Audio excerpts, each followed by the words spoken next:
David Remnick put his in-depth knowledge of Russian politics to work in the 1994 book Lenin's Tomb. It won him the Pulitzer Prize. His latest effort picks up where that one left off, covering the past 7 years of a nation in turmoil. Through essays and insights, he looks at the forces shaping today's Russia. I am pleased to have this friend of our broadcast back. Congratulations. Thank you. It's a good book. Thank you. All right, let me just pick up from the forward. It's easy because your wife has such a provocative first sentence from the preface. To live in Moscow at the century's end is to exist in a strange and contradictory landscape, one filled with both ruin and possibility. Question: Russia is in transition to something good or bad? Russia's in transition. And there was an essay that Orwell wrote in 1948, and he was referring to communist Russia, obviously. And the point of the essay was that very often what happens is that the mistakes of transition, the grotesque aspects of transition, harden and become the permanent factors of a state. The danger in Russia today is that the grotesque aspects of transition, the rise of an enormous mafia which controls fully half the economy. Half? According to an American survey. But aspects like that will harden and become the Russia we know 50 years from now. And that has to be looked at very carefully and prevented against. Obviously, we can't do anything much about it, but it's in the hands of the Russians. But this is the difficulty of writing a book like this as opposed to Lenin's Tomb, which had an ending. Fireworks going off over the White House, quite literally. And this is trying to capture something in transition and change and freeze it for a moment and look at it. Power is adrift, as we...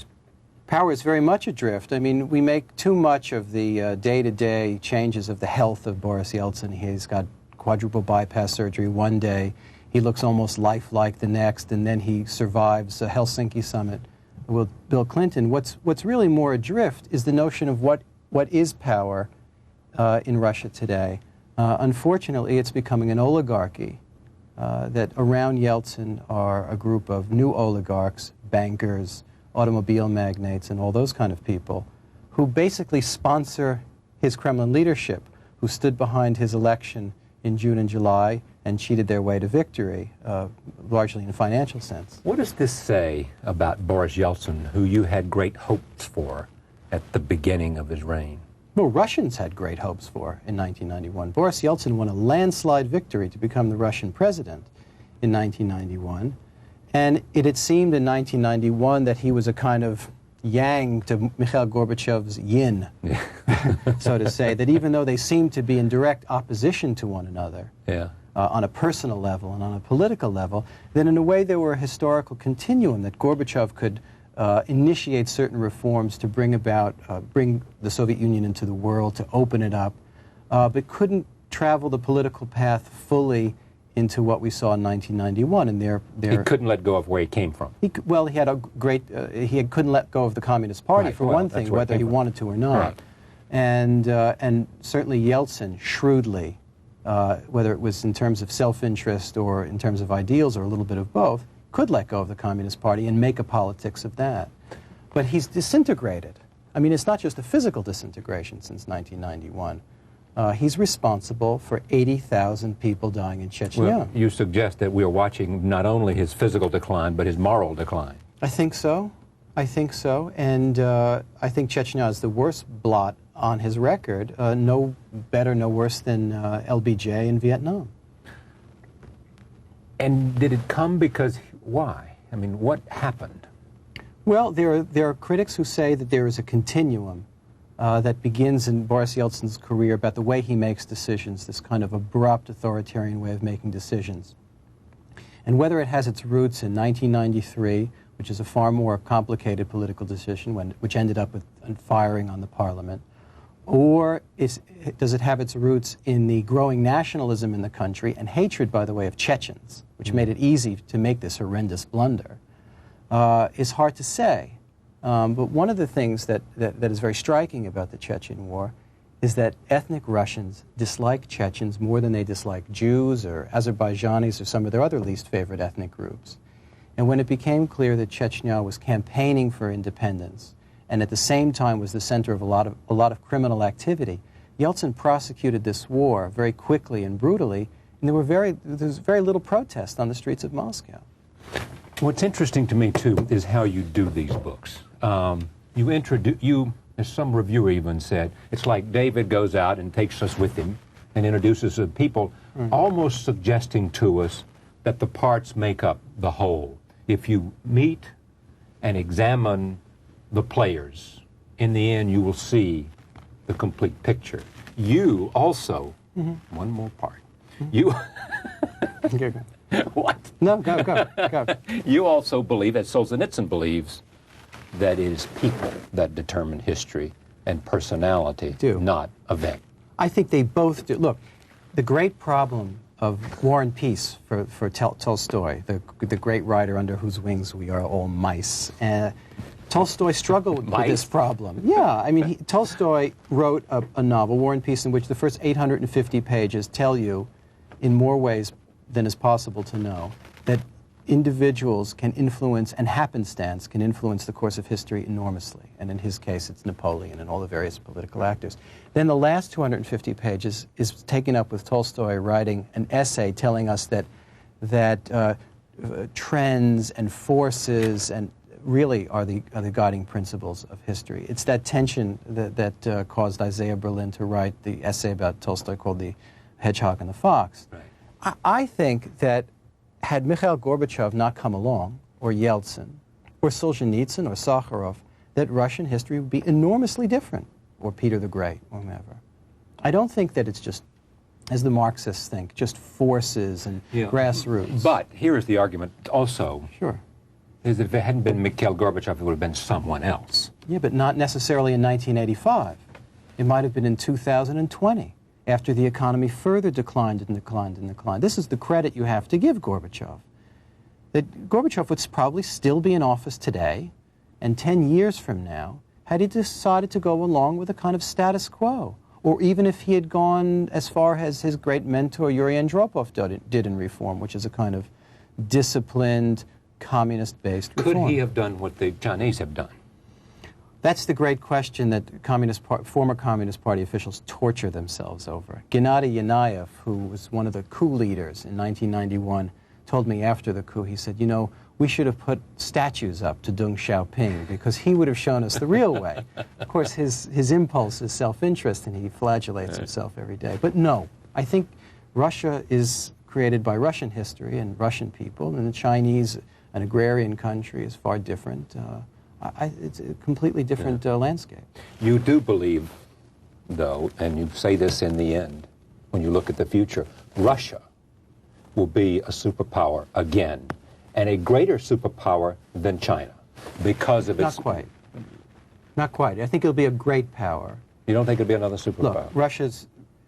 I don't know what a superpower means anymore, except that we define ourselves that way, in that we behave as an imperial power in a way that... Maybe you were quoting somebody else when I read that. No, the guy from The Economist.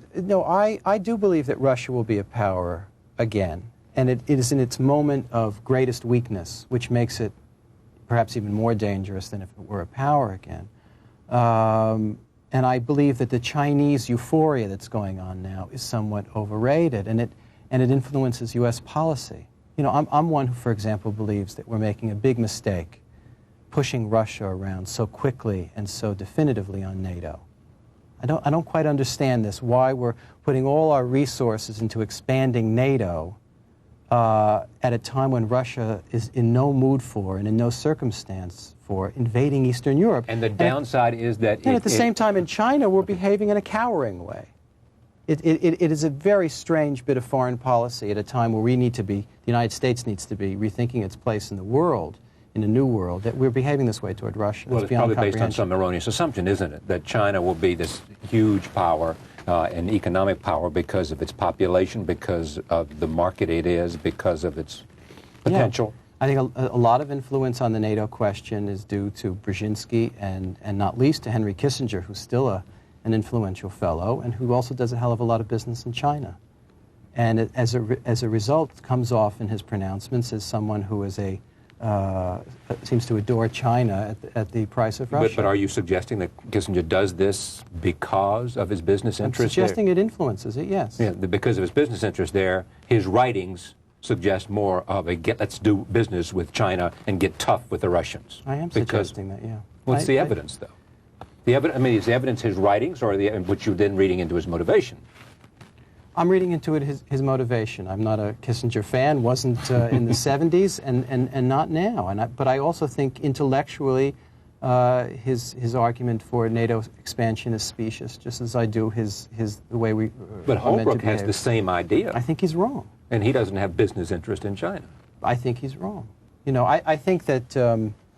Everybody I know except, what's his name, Mandelbaum, now, are yeah. arguing for NATO expansion. No, Almost. that's not the case at all, by the way. I mean, there's a lot of... Most of the foreign policy people I know are saying, you know, the Russians are going to accept it, and they know that, and just get going, because the downside is only having to do... I didn't come in here to have a debate about NATO, but that's where we are. But it's important. It's probably the most important issue that we have with Russia. Right. And we're pressing this issue and pressing this issue, and because basically we know that Russia is weak. It's to playing what poker downside, with then? I think you have no idea of the degree of resentment this causes in Russian elites. It's not a street issue. Exactly. Absolutely not a street issue. It is not a street issue. So Russian elites view this as the United States, the superpower, super bully, pushing them when they're down, and it's resentful. And there's more anti-Americanism now than there's ever been, as Zyuganov told you and me, than there's ever been during the height of the Cold War. That's an exaggerated point, but That's there what is. he said. Well, I think Zyuganov is not. I think Zyuganov is exaggerating for an American audience, but it's true that there's a lot of anti-American feeling out there, and I think on this case, we're not blameless. Now, how much are you motivated by the fact that you are Russophile? And that you are in love with you're in love with Russian literature. You're in love with the country. You're romanticized by the country. Hey, look! In Lenin's tomb and in Resurrection, I continue to celebrate the fact that the Soviet Union collapsed and Russia is going through this. But to celebrate the collapse of the Soviet Union is not to still be romanticized by Solzhenitsyn. I don't think it's wrong. By Solzhenitsyn and be romanticized by Tolstoy and to be romanticized by the great Russian. I mean, you rightly so spent a good deal of this book, chapter, talking about Russian writers, worrying that Russian writers may not be as good in the future as they have been in the past because there's no authority to rail against and to write poems about. No, the point is this. I misread you again. Yes. It happens, Charlie. I think it's great that Russian writers can write whatever they want. I would not want to return to a situation where a great Russian writer figure like Solzhenitsyn is necessary for political reasons. I think it's much healthier, in fact, that the audience is smaller because we don't ask of Russian writers any longer to be our newspaper, our government, our truth teller. We ask them to be writers as we understand in the West. I think that's completely healthy. I'm delighted. Right, would you just answer this? Do you feel more affinity for Russia than you do for China, just on a purely sort of emotional level? Yeah. Okay, our case closed.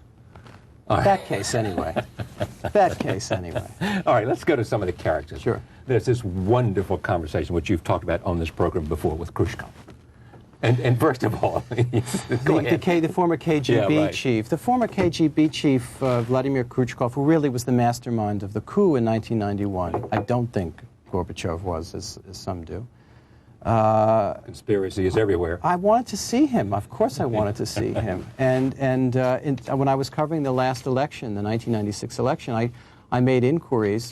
And the only reason he wanted to see me is because he had written a memoir and he wanted to publish it in the United States. Put you to flag his book. I mean, he's like the fifth former Soviet official. He's asked me if I know a good literary agent. I mean, it's really very disheartening at the same time. And I went into his apartment, and it looked more like a safe house than an apartment. There was about 8 books, and one of them was Yeltsin's autobiography, and there were thousands of bookmarks, angry-looking bookmarks coming out of Yeltsin's autobiography. He'd obviously found many mistakes and things he wanted to attack him for. But he was a very sort of sad little figure there in his apartment because he was just railing against things he had no control over. And you asked him about Alger Hiss and he didn't know who he was. He had no idea who he was, and I believe him. I really believed him. His kind of secretary, his assistant, had to remind him who Alger Hiss was. It's kind of strange. But where do you stand on Hiss, though? You're convinced that... I'm not convinced, but most of the evidence seems to indicate that he had dealings with the Soviet Union, yes. Yeah. He may not have given to them what the prosecutors argued in order to get a death penalty, but he at least gave them something. You know, it's... you know, I think Mr. Rosenberg also Rosenberg was complicit with the Soviet Union as well. I was thinking about Rosenberg. No, but with Hiss, obviously, there's a little bit more mystery than the Rosenberg. No, so far as I know, no KGB handler, as in the Rosenberg case, has come forward and explained his activities with Hiss. But the evidence, beginning with Alan Weinstein's book Perjury, is pretty convincing. Yeah. Yeah. Let me talk a little bit about the extent of the corruption. Chernomyrdin is corrupt?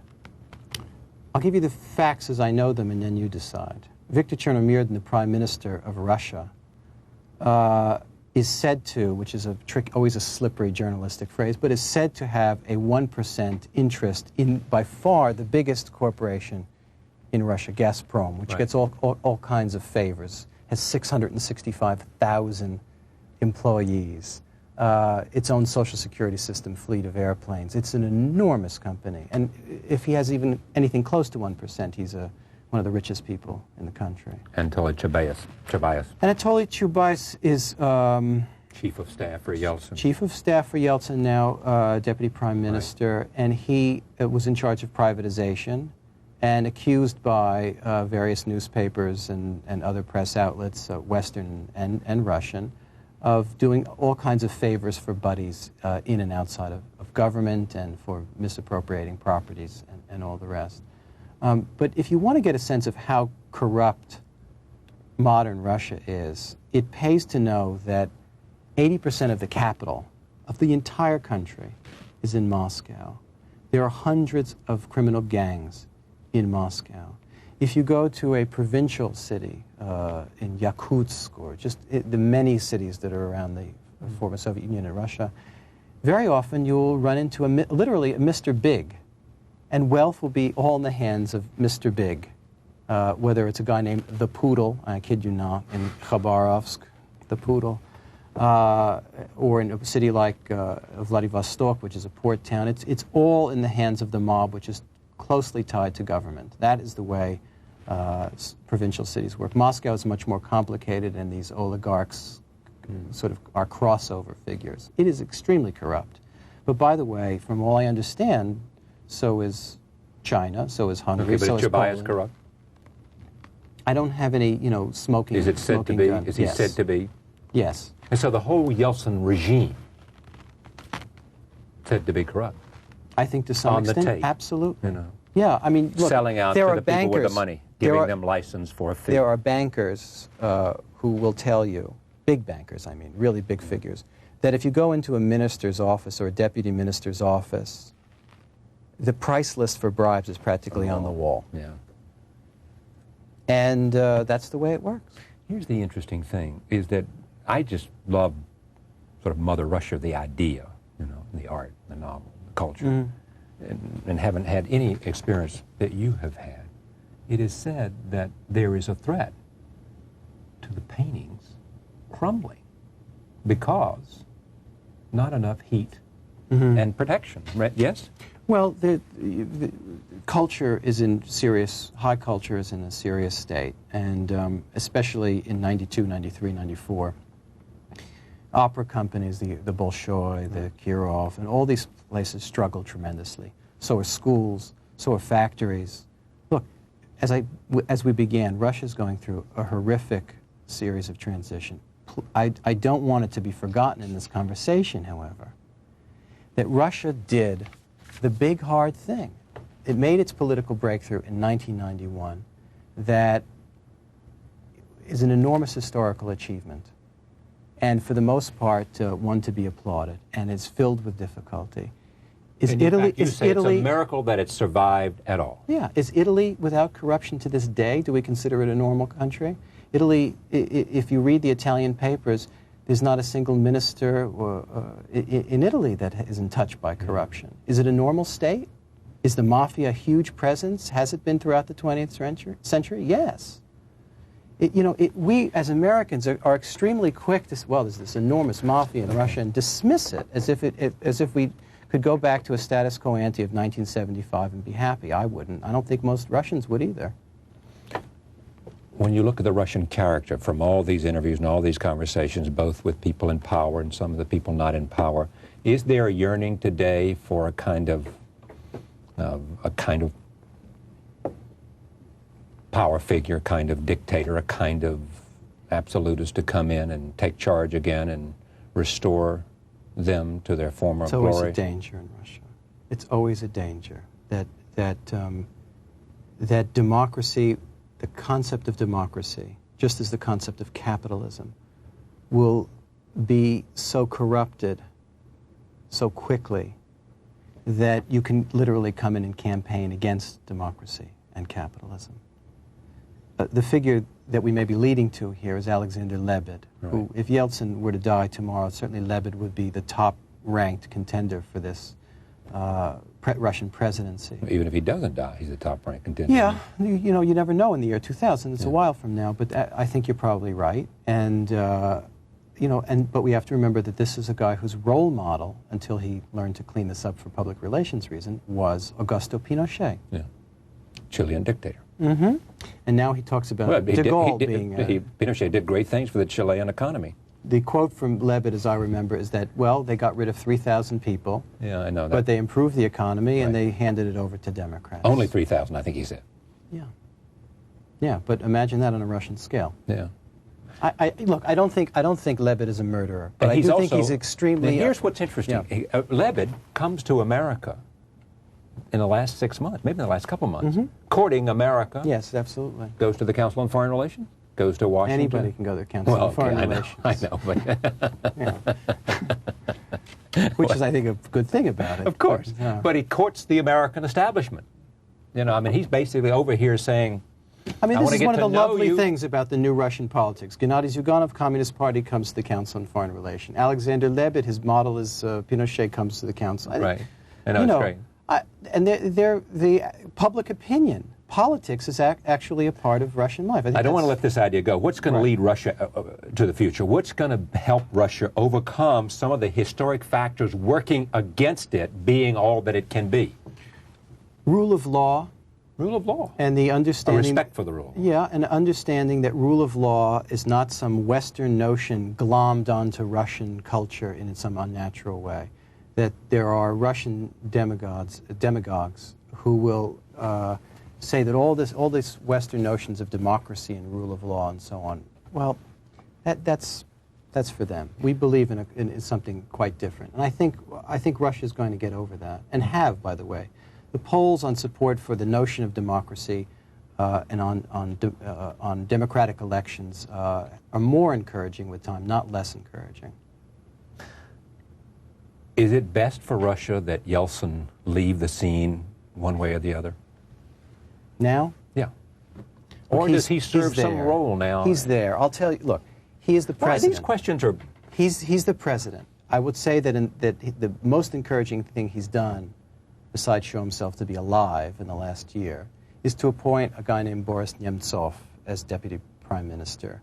Nemtsov is a 37-year-old, very well-regarded reformer from Nizhny Novgorod. He sounds like nobody to us now, but a lot of the democratically minded people in Russia consider him and, say, Grigory Yavlinsky, but even more Nemtsov, as the great comer in politics. Now, the Yavlinsky has a lot of enemies because of his character is a little tricky and too cute by half, they would say. Maybe in a political sense, right, yes. But Nemtsov is somebody who comes from the provinces. The trick for him: will his reputation survive his time with Yeltsin? Will he sully his hands being with Yeltsin in this period of obvious decline? But what about the other Boris who's there too? Berezovsky. Yes, Berezovsky. Boris Berezovsky. One of the richest men there. Yeah, and a very inside the Kremlin character. Now. He's one of these oligarchs I was referring to.